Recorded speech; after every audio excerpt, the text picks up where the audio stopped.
Hi everybody, this is a tutorial on how to use splines in Maya to create complex curves, and I wanted to create this jet engine, this 737 jet engine. Okay, let's get going here. Here's some reference images. So there's an isometric view, here's a front, there's a side. I'm going to quickly load those into my front and side views.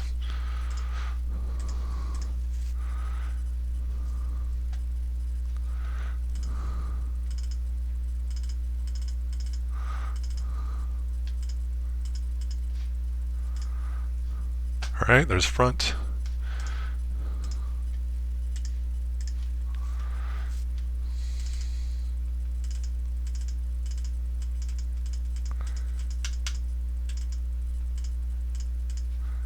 And there's side.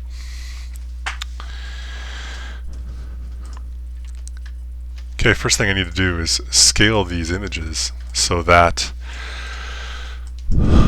they're exactly the same size or very close to. What I don't want to do is start modeling splines on one view and have them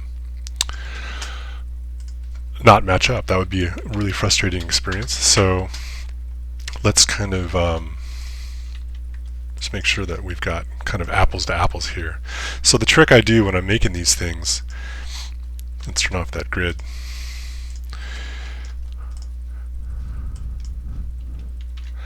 I'm just going to look at the top of the engine in this picture, kind of roughly there, and there's the bottom, and then look at the bottom there, and just kind of line it up like that. It's not a perfect science, but anybody that models to 3 views knows that it will never be a perfect science. And these two pictures are not even of the same airplane. It might not even be the same jet engine. So I'm going to be exercising artistic license and just getting the job done. Okay, so the opening of the jet engine, I'm looking at right here and right here, roughly the same, and then the bottom and the top maybe a little bit smaller. Okay, if I have to make adjustments later I will, but for now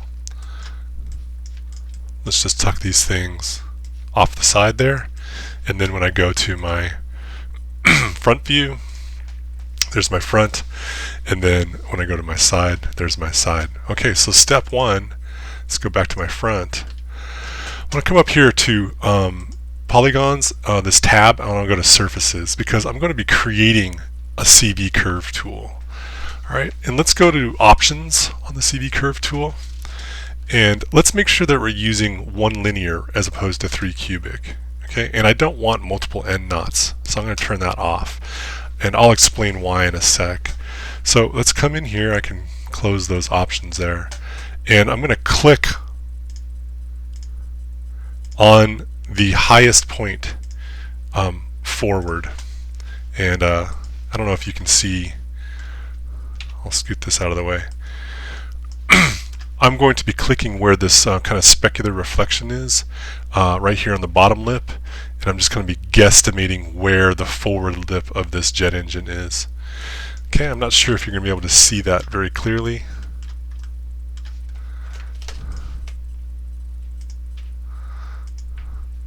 So let's come over, create curve tool. I think the settings are still the same. Yeah, 1 linear and turn off multiple end knots.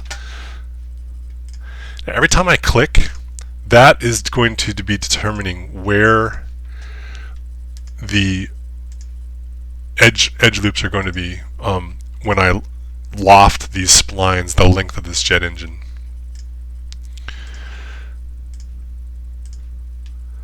So I'm determining the density, and I'm deliberately not going to click close to it. I'm going to kind of go off there, and I'll hit W for the move tool, go to control vertex, select that. Now I'm holding the V key down, see how the icon changes, and then snap to the closest vertice. Okay, let's go back to object mode. I've got the spline selected, and then I come up here to edit curves, and I want to close this curve. Okay, so now I have a nicely clean curve. I'll scoot over here so you can see it. And because I used the options here, 1 linear and close the end knots, there's no curve on this NURBS curve or this CV curve. It's very faceted because ultimately I'm going to be converting to polygons, and that's what I want, so that's okay. Alright, so I've captured the inner ring of this jet engine, and what I want to do is grab this very same spline and duplicate it the length of this engine. Okay, so let's go to my side view, scoot this spline forward. I'm going to roughly put it right about there. I'll tilt it a little bit downstream. For now, I'm okay with it being flat. Control D, or over here, duplicate. The hotkey is Control D. So I copied it, and I'm going to scale it up. Hit the R key. Scale it up. I'm just kind of eyeballing it. I'm kind of rotoscoping it to the image in the background there.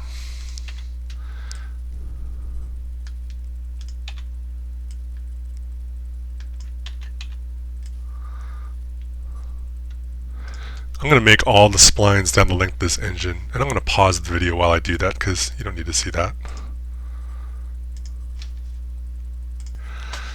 Okay, I'm back, and here are the splines that I created. I'll show you just in the side view how those line up. And also, if I go back to my perspective here, I have some internal ones as well. So this spline is going to be where the fan blades are, and then moving forward we've got kind of the lip of the jet engine defined with some extra splines here.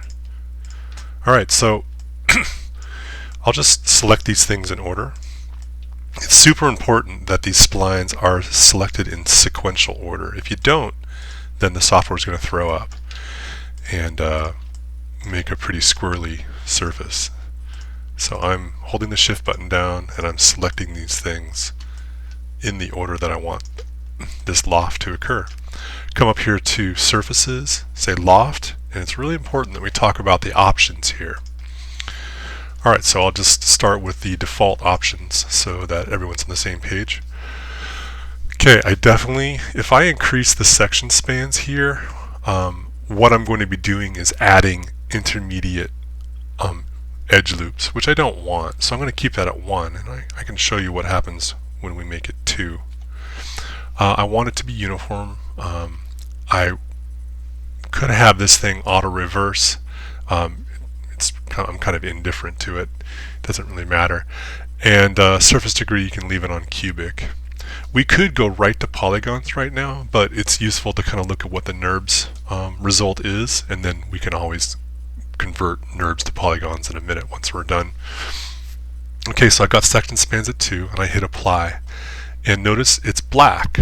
Well, that's because the normals are flipped. If you look inside this thing, you can see the surface of the engine is proper on the inside, but the normals are flipped on the outside. So how do we fix that? Let me undo that loft. And remember, I started with the inside in my sequential selection, and then I went this way.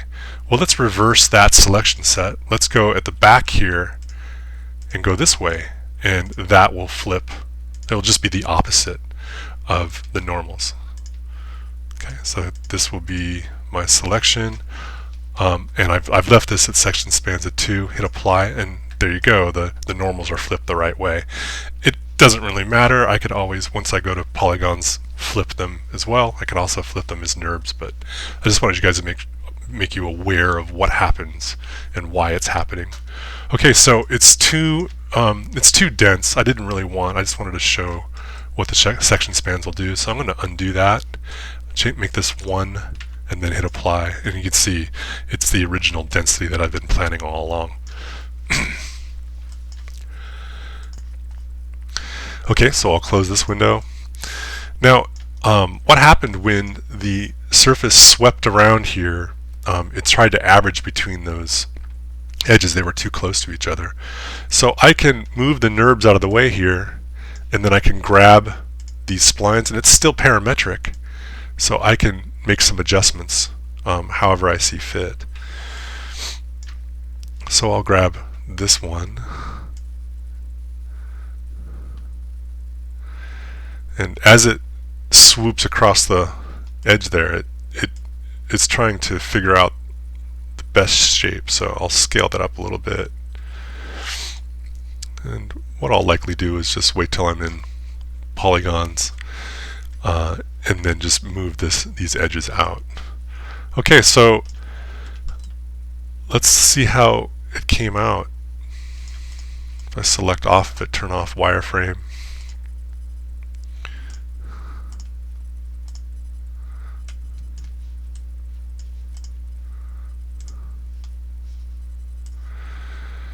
And let's go to just our viewport 2.0.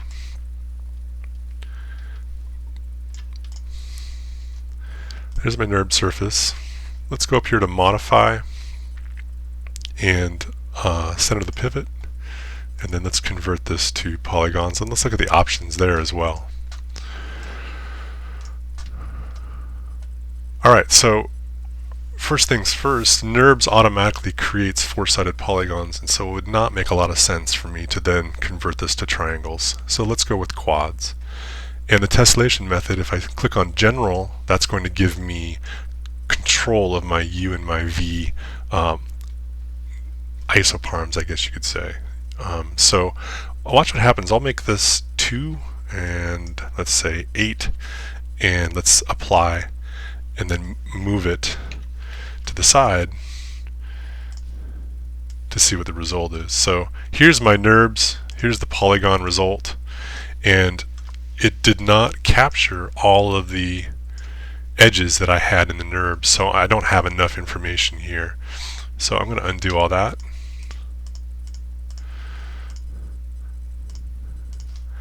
And let's up 3, and let's just try, say, 5. Alright, so I changed my settings to U of 2 and V of 18. Watch what happens. The V number is the number of cross sections that I want, and the 2 number is how many longitudinal cross sections it'll put in per section. So watch what happens when I hit apply. And notice how when it was NURBS, it couldn't handle that close concentration of those splines, but now that it's polygons, it doesn't have any problem with that. And it also added in extra splines on the interior of that. Of course, now that it's edges and vertices and polygons, I can go in and get rid of those, but I'll worry about that later. So this is kind of the density I want.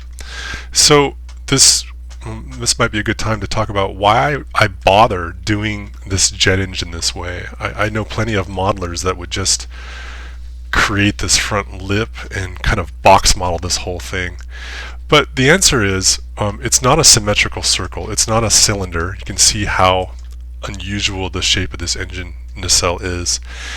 And it's man-made, or sorry, it's machine-made. We want to achieve the cleanliness and mathematical precision of a machine-made part. And so by going to NURBS and then NURBS to polys, or frankly, if you just went from spline straight to polys, you get that precision. No amount of fiddling with vertices and polygon modeling can give you the precision between these edges, and so that's the advantage to doing it. And your models will, the quality will show up in your models. So, you know, we still have some surface tension here. You can see that in this dark shadow, the shading here. So, you know, I can either go to edge, select that, and make this polygons, and we can, you know, we can add some additional edges. Insert edge loop tool, and then hit enter. And then, like I was saying earlier, I can just grab that edge, scoot it out, maybe put in another one if I felt so inclined.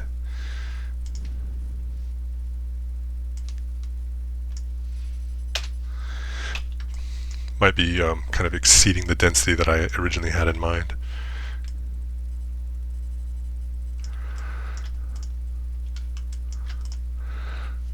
Okay, so real quick, I'll just create a cylinder, drag that, let's knock that over 90 degrees.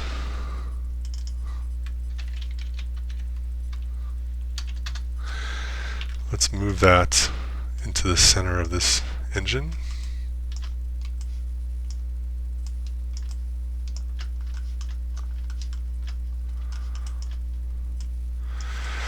And I will select that part of it and delete it, leaving me with just this plane. And then I can scale that up, and that is going to be the fan blades. Move that kind of approximately in the center. Then I would just grab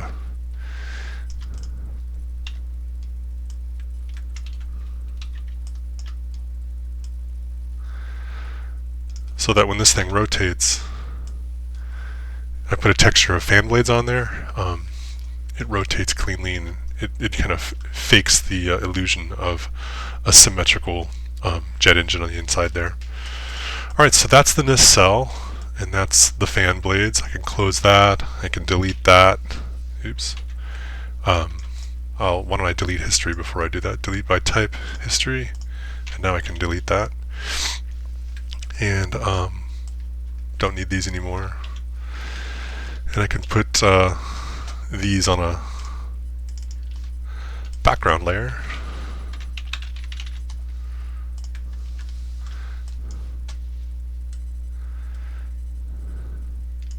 And then hide it. And let's get our pivot into the center. Okay, so that's that. Now, what about the engine mount? And if I go back to my reference images, the mount is the part that connects the engine nacelle to the wing, and it should be made with the same process of creating splines and then lofting them along the length of that engine mount. Okay, so real quickly I'm just going to show that and how I would approach that. If I go to my front, don't really have a good view of the engine mount because it's kind of hidden between this engine and the wing. I'm kind of making it up. You know, I'm kind of looking at my reference images, and I'm just kind of making smart decisions about the width of it, the height of it. You know, it is art after all. So I can go and turn on my grid. I can turn on grid snap and create, let's go back to surfaces and create arc tools. Let's try a 3-point. There's that.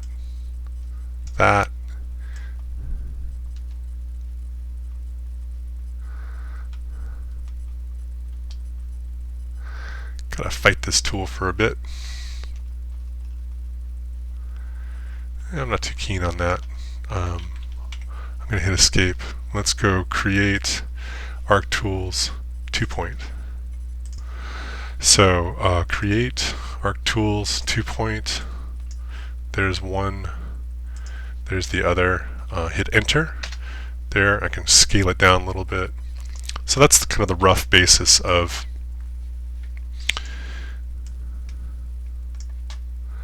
the engine mount. Let's turn off that snap. There you go. And again, I'm just looking at my reference photos and just kind of scaling this thing to the size I think it needs to be. And if I go to my perspective view,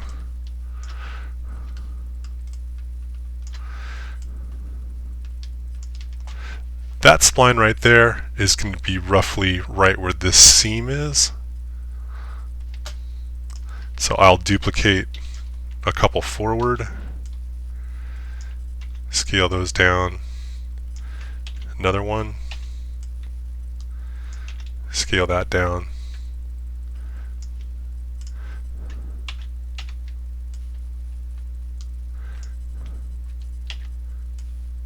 Okay, so this is an important thing. The edges on the side that I've already created here, these side edges, it would be smart of me to make sure that these splines line up with these edges here. And why is that? So that I can eventually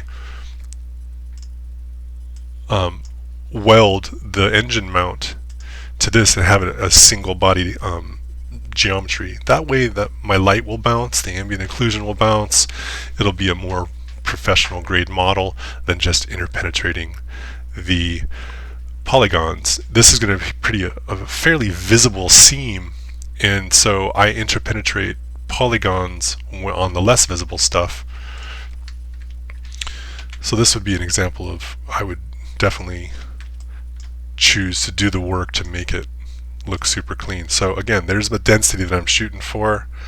I'll scoot this one that way a little bit, push that back.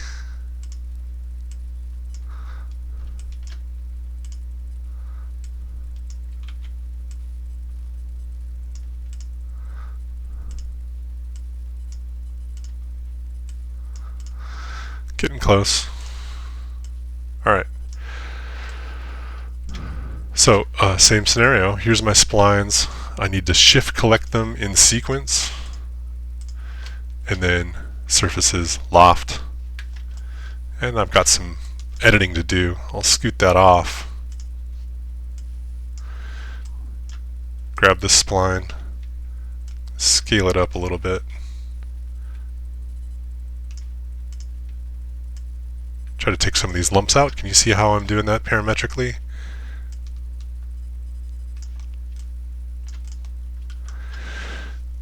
Modify, convert, NURBS to polys. Let's look at the settings. Quads, 2 and 18. I don't want 18 all the way down. I want 1, 2, 3, 4, 5, 6. So I'll make that 6. Apply.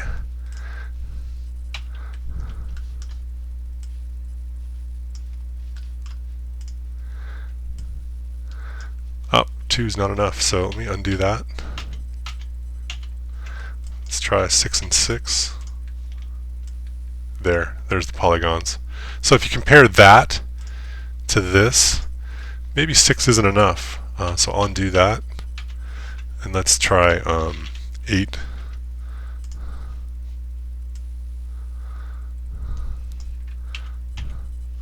I'll go 6 here and 8 here and apply. And that's the density. That's a pretty good density. Now let's try 8 and 8. There. Okay, so that's how I would make all these parts and to achieve a really clean machine look. Hope this helps, and happy modeling.